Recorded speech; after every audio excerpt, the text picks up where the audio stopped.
cares. Really.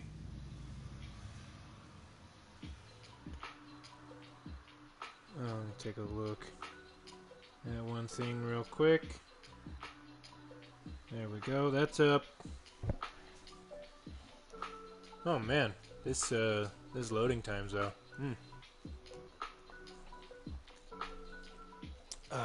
It's a good drink.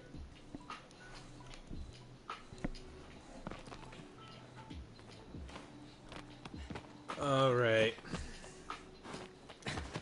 As per usual, you know what? Let's go to the nice, pretty place. So, to begin, now that we're a minute in and I haven't said anything of importance. So today, I was thinking about talking about the things that I have learned in my study of Zen as of late. I've been listening to a lot of Alan Watts, who was a British... He was British born, but if I understand correctly, he actually lived in California for a long time. He was a professor of philosophy and specialized in Eastern philosophy. Most notably, Zen Buddhism. And so, in my efforts to understand Buddhism, naturally I came to listen to some of his lectures.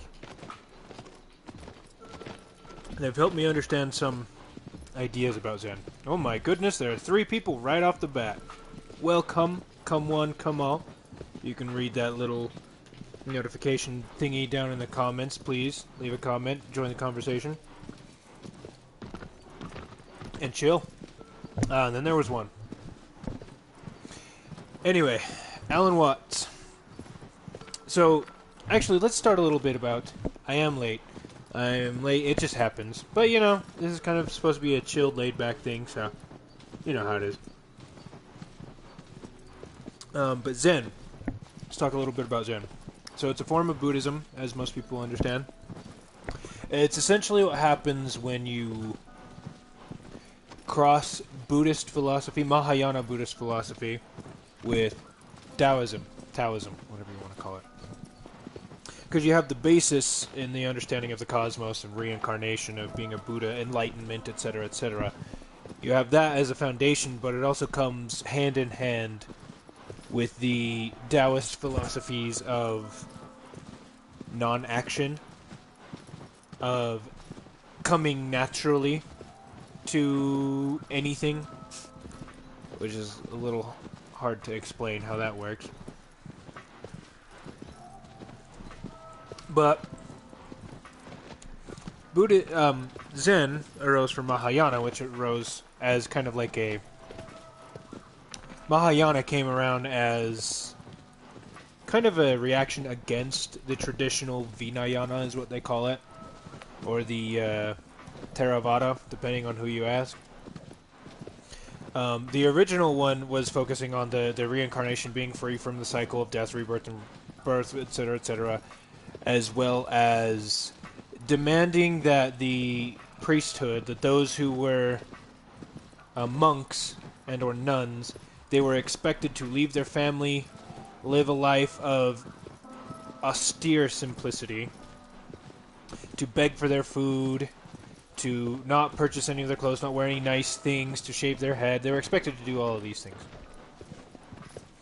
Mahayana Buddhism arose from that and decided that it was going to be less focused on achieving arhatship, becoming an arhat, and focus more on bodhisattvas, as well as believing that enlightenment, whereas the traditionalists believed that enlightenment could be only achieved after many, many, many, many lifetimes, hundreds of thousands, innumerable lifetimes. The Mahayana people began to believe that enlightenment could be achieved in one lifetime. And that despite the fact that most lay people, people who are not members, who are not priests, who are not nuns or what have you, most of those people, despite not being technically on the path to Buddhahood, Mahayana Buddhism, and particularly Zen, postulates that everyone has within them the ability to become a Buddha. Some say in this life. But that's the underlying principle of Zen, is that the Buddha nature is inherent in all of us, and we just have to recognize it. That's all there is for us to do. And as such, it's kind of a celebration of the simple, the easy. Again, you don't have to be special to achieve Buddhahood. You don't have to. Ooh, look at that. Pick that up. We'll just hang out up here for a little bit. You don't have to be special to attain Buddhahood. You don't have to do all of these things that all of the Theravada people say you have to do. You just have to realize that you are a Buddha. Zen also came about as kind of like a reaction against all of the kind of crazy logic that Buddhists would often find themselves in. Because, I mean, when you hear something about, oh, when you enter nirvana, you are neither existing nor non-existing, you gotta kind of stop and be like, wait, what? How does that even work? I don't get it. It makes absolutely no sense. So, you have to do some logic gymnastics in order to make that make sense. And a lot of times, the base concept of Buddhism in general is that you want to be released from desire. You want to be free from attachment. And Mahayana people started noticing that, well, I mean, if you want to be free from everything, and you don't want to be attached to anything, can you be attached to Buddhist philosophy? Can you be attached to the Buddhas? Can you be attached to the teachings? And Mahayana's people say, yes, you can. So their goal, and particularly with Zen, is to not be attached to the sutras, to the Buddha, to these things, and especially to not grasp at things, to not grasp at concepts, not grasp at ideas. Grasping is a form of attachment. You only grasp at things that you want. So grasping, when you're trying to understand these concepts, these philosophies, that's a form of attachment, and you don't want to do that. You just want to come about it naturally, The origin, or the traditional origins, the one in the legends, is that one day the Buddha was sitting there with and I think it was his 5 disciples, his 5 original disciples, and they're sitting there, and the Buddha reaches over, picks a flower, and holds it up for everyone to see. And obviously he's trying to say something, because he very distinctly holds it in front of everybody. And 4 of the disciples kind of look around, and they're like, what? What is he trying to say? I don't get it. But one of them, I don't remember his name, but one of them just smiles. And it's just kind of like a knowing smile, like, I got it. And the Buddha nods his head and says, this disciple, whatever his name is, he understood it. He gets what I'm trying to say. And so the idea is that Zen is actually a form of thought that points directly to the mind, does not rely on words or writings or anything like that. It is, again, it's just natural. You can't... If you're trying to tell somebody about Zen and explain it to them, you're already not doing it right. If you feel like you understand Zen because it was explained to you, you don't understand Zen. You can't understand it through words. So, listening to Alan Watts, again, I don't think I'm a Zen master. I wouldn't say that I'm enlightened and I've figured it out. Mostly because I'm still a Christian.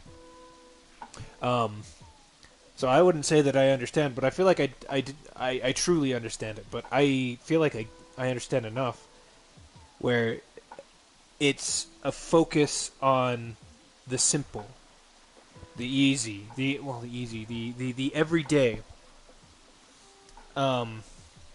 There's a quote that I had to write down from Alan Watts that I absolutely loved. So, in this lecture, Professor Watts, Alan Watts, is talking about the mystic. And the mystic he essentially defines as somebody who has a profound spiritual experience. Kind of like a prophet or a guru or something like that. And I would assume within that he talks about a Zen master. Because he specifically, in this lecture, he's specifically talking about things in the context of Zen. Hey, another viewer, stop in, leave a comment, come chill. Talking about Buddhism, like I know anything about Buddhism. But anyway, Professor Watts has this quote, talking about the mystic, or the Zen master. He sees everybody around him looking dreadfully serious, looking as if they had a problem, looking as if the act of living were extremely difficult. But from his standpoint, he feels that they look funny. Teach me. Oh, I shall teach you, young one. Young grasshopper. But from his standpoint, they feel that they look funny, that they don't understand, that there isn't any problem at all, that he has seen, the mystic, from where he's standing, that the meaning of being alive is just being alive. That is to say, I look at the color of your hair and the shape of your eyebrow, and I understand that that is the point. That's what we are all here for. And it's so plain, and it's so obvious, and so simple. And yet here is everybody rushing around in a great panic, as if it were necessary for them to achieve something beyond all of that. And the funny thing is, they're not quite sure what it is. But they are devilishly intent upon it, after that thing. So that's a quote. And I absolutely love that. I think, as I've discussed before, I feel like the things that I enjoyed in my childhood have influenced me immensely. And I would argue, being a historian and somebody who's very interested in culture and media and how ideas are spread, I would argue that some of this Zen philosophy has reached me and it resonates with me. Again, I wouldn't say I'm a Zen master or anything like that. I know some basic ideas about it. But this celebration of the simple is something that I absolutely adore. I think Zen gardens are great. So Zen art, actually, let's talk a little bit about that. Zen art in the context of like Japanese history. No, I do not have one. I'm not that far gone. Not yet. But so Zen art, it kind of, I mean, you can argue that it has a lot to do with Buddhist thought, because Zen art that's when you're starting to get like the Zen gardens, or you're starting to get the I can't remember what they're called. Water something, Suibokuga is what it's called in Japanese. But the painting, the watercolor painting, it's the black and white things where everything seems like it's fading into the background. That kind of painting, I'm sure you guys have seen it, the Asiatic paintings, that makes use of the negative space almost as much, if not more, than the positive space. That's a Zen concept, that nothing, the concept of nothingness is a good thing. That emptiness is good. Zen art, Zen gardens, although, you can argue that it has a lot to do with Zen, but I would argue that it has less to do with Zen, and it was more just style of painting that the Song dynasty of China was into, and got imported into Japan, and they really liked it because it was the cultured things, and, the elites would learn about art and stuff at temples and whatnot, which just happened to be practicing Zen. There's obviously a connection there, but I don't know how strong the connection is. And I wouldn't necessarily go so far as to say as Zen art is an expression of Zen philosophy. I mean, it is. It is in a sense that everything influences everything else. But yeah, I don't know if I would call it quite like... I don't think the painters, when they were painting, were thinking, how do I express the ideas of Zen in this painting? They were just like, hey, this looks cool. And they happen to be influenced by some of these ideas. Anyway. We were talking about Zen, and how Zen, again, is a very natural thing. It's supposed to come from within you. An ordinary thing. I think of some other of Alan Watts's lectures, where he talks about a Zen master was growing old, and he needed to, essentially pass the duties, his duties, off to one of his disciples, but he didn't know who to pick. So he fills up a pitcher of water, and he brings all his disciples in, and he sits them all down, and he puts the pitcher of water on the ground, and he says, without making any assertions or without denying anything, tell me what this thing is. And so essentially he's saying, tell me what this is without telling me what it is. And all the students kind of looked around, and I think one student even gives an answer that was pretty good. But the Zen master just says, no, you're wrong. Somebody else? And the temple cook, who was watching, comes over, walks over to this pitcher, and kicks it over. Doesn't say a word, just kicks it over. Just poof. And the Zen master goes, this man gets it. He understands. He will replace me. I guess the idea being is that A, he wanted to show what the pitcher does. It holds water.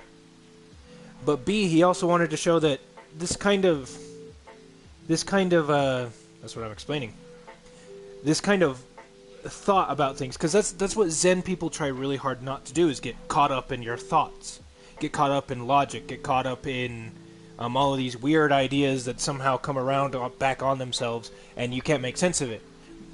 Trying to make sense of things that don't make sense essentially kills your inner enlightenment. Confuses you. You don't want to do that. So it at once showed that the picture of it is what it is. It just, who cares? Things are what they are. And the Zen people believe that we are Buddha. We have Buddha nature within us, which essentially just makes us one with everything else. We are the universe is us, type of a thing.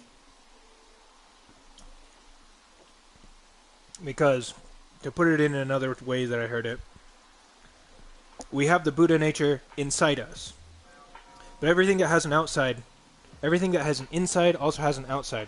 The outside and the inside are part of the same thing. You cannot have one without the other. So everything that's on the inside of you, everything that's on the outside of you, is all you. We are all just part of everything else. And coming to this realization, realizing that we are simply just, that is what we are. That's the whole point of Zen. That is assuming I understand it correctly. But whether I understand it or not, I absolutely love the fact that it does celebrate the simple, the easy, the plain, the complexity. I've talked about before, I'm not a big fan of travelers, of people who like going on traveling, mostly because it doesn't feel like they want to travel because they want to expand their horizons and see new sights and stuff, and actually understand people. What they want is the prestige of telling others that I've been in this cool place, I've seen these cool things, I'm awesome. I don't like that. I also don't like, and maybe it's just the place that I work at, the kind of job that I do, but I also hate it that I feel like so many people are like, you gotta be successful, you gotta be great, you gotta be amazing. You hear stuff like, successful people, what is that, for example? Successful people sleep very little, or something like that. Or successful people do this. Successful people do that. Successful people. A millionaire does this. Millionaires do that. Yada, yada, yada. And I'm sitting here thinking, why do I have to be a millionaire? Why do I want to be a millionaire? And, it's just taken as fact. Everybody wants to be a millionaire. You want to have money. And I'm like, why, though? I mean, if you have enough money to get by, why do you need anything more than that? Why do you want prestige? Why do you want all of these things? Honestly, money equals success, exactly. That's what everybody is saying. But I mean, it's not just money. It's, prestige. Again, with like the traveling, everybody wants to go see these cool things so they can show how exotic and cultured they are. Um,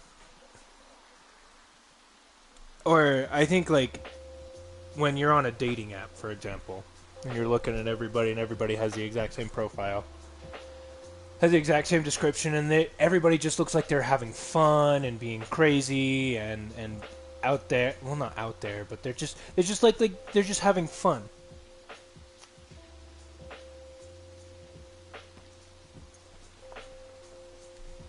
Because that is what the world defines success as. And if you're not successful, then what are you?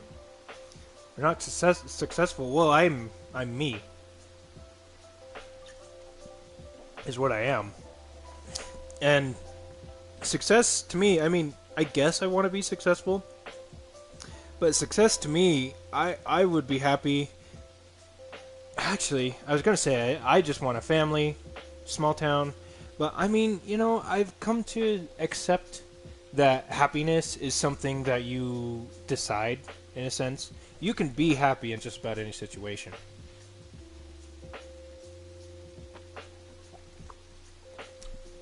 Aha, but if you're not succeeding, then aren't you failing? See, that's where Buddhists would argue. You're thinking in binaries.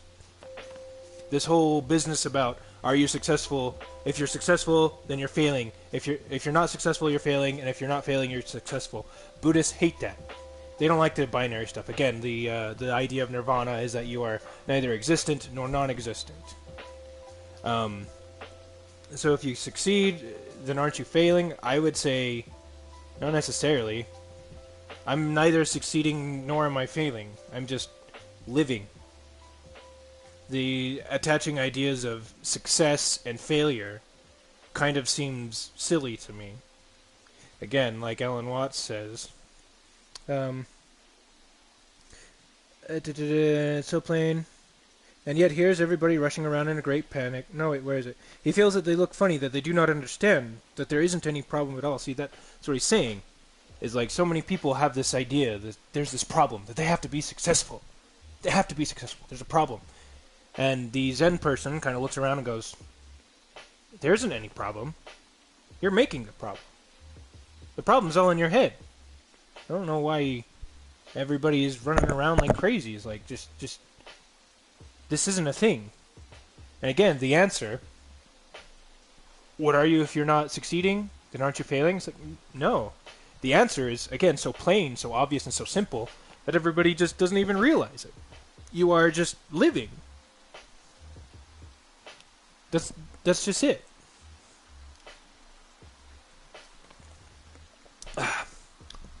Random side note. So I decided I picked up a semi-expensive habit of gourmet root beer. I really like this stuff, man. But anyway. But yeah, like I was saying, I love the idea of a small town life. I love the idea of spending the rest of my days.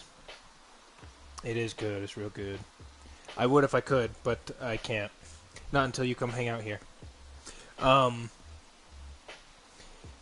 I would love the idea of spending the rest of my days just in a small town. Just living. I mean, I would love to be a professor of Japanese history. But I feel like I do know where you live, except I would have to get your address again. I mean, I would like to be a professor of Japanese history, but that's just kind of an extension of what I would do. That's just me living. I mean, I would like to be published, and I would like to do these things, but it's less because I have this idea that these are things that I have to do, and these are weird goals that one should chase in life, and more it's just I enjoy them, so what I'm going to do, I have to live, I have to make a living, and why not make a living doing these things? Again, I feel like the idea is that you can learn to be happy in any situation you are. And so yeah, I mean, I'm not one for extravagance. I'm not one for grandeur, big spectacular things. I'm just kind of, I'm just chilling. Why am I doing a chill talk thing? I don't know. Seemed like it'd be fun. Am I ever going to have success with this thing? Success, quote, unquote. I don't know. Do I care? Not really. It just seemed like it's something fun to do. Oh boy. I feel like there was something else I wanted to talk about.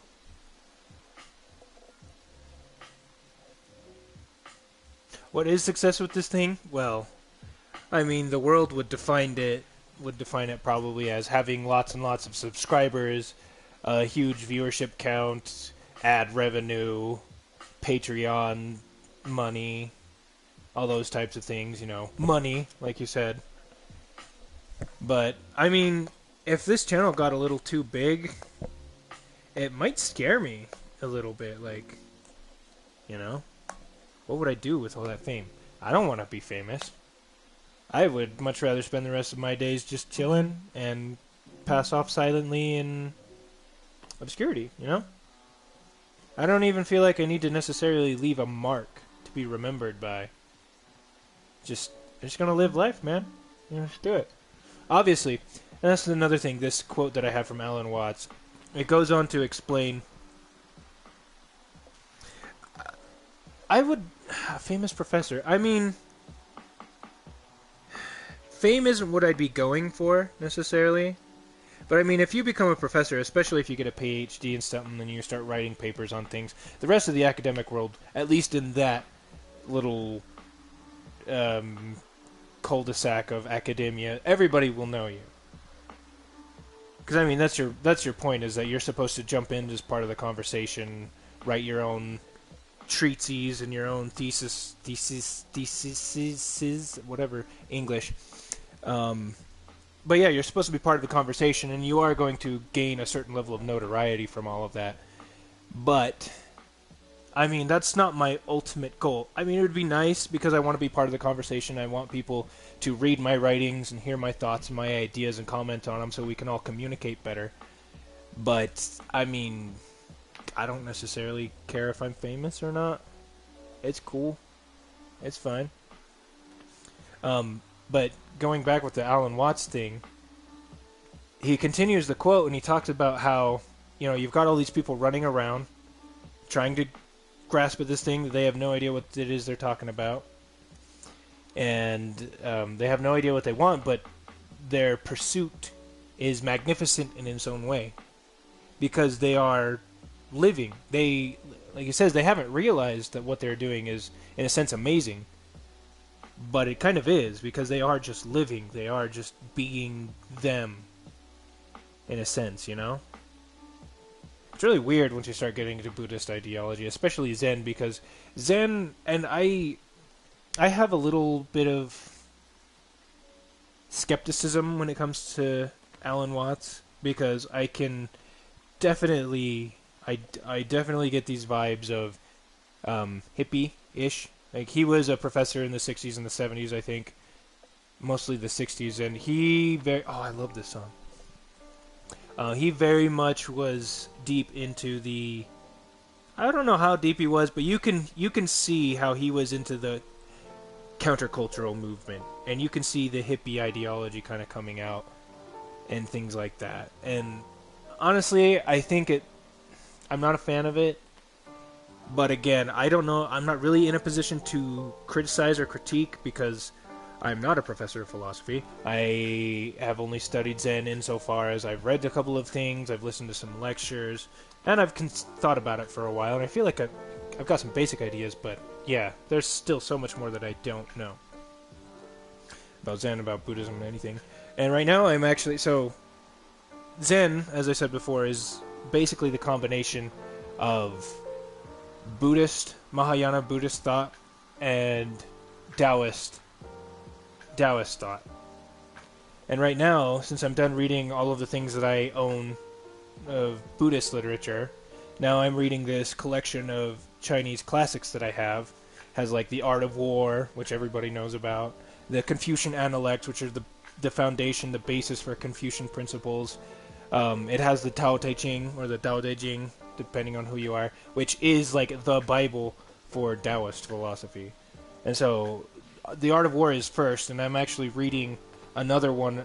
I read The Art of War, Then immediately after is The Art of War again, but this time with commentary from both the translator and from other Chinese commentators on The Art of War.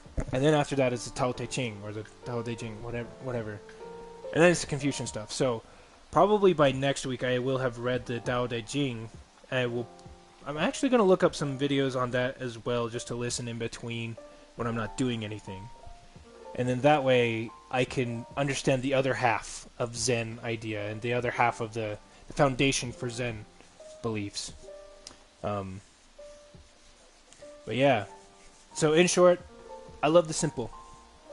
I love the easy. I love the natural. And you know, I don't understand why everybody feels like they gotta run around and kind of, in a sense, lie to themselves and run after things that are, well, beyond all of that, beyond just living. Like, man, just chill. Let's relax. Let's hang out, you know, let's just be cool. Alright, well, we managed to get it up to 3 viewers, and we're at 31 minutes. I went a minute over because it took me a full minute before I said anything interesting. So I'm going to call that good for now. And hopefully we'll see you all next week. Maybe I'll bring up something a little more controversial. It'll get people's eyebrows a little singed and more wanting to participate. Anyways, thank you all for stopping by and watching. I will have this video up and put it out on all of the social media stuffs. So if you want to listen to it again, or if you have friends that you might want to share it with, that way you can do so. But yeah, for now, I'll see y'all later.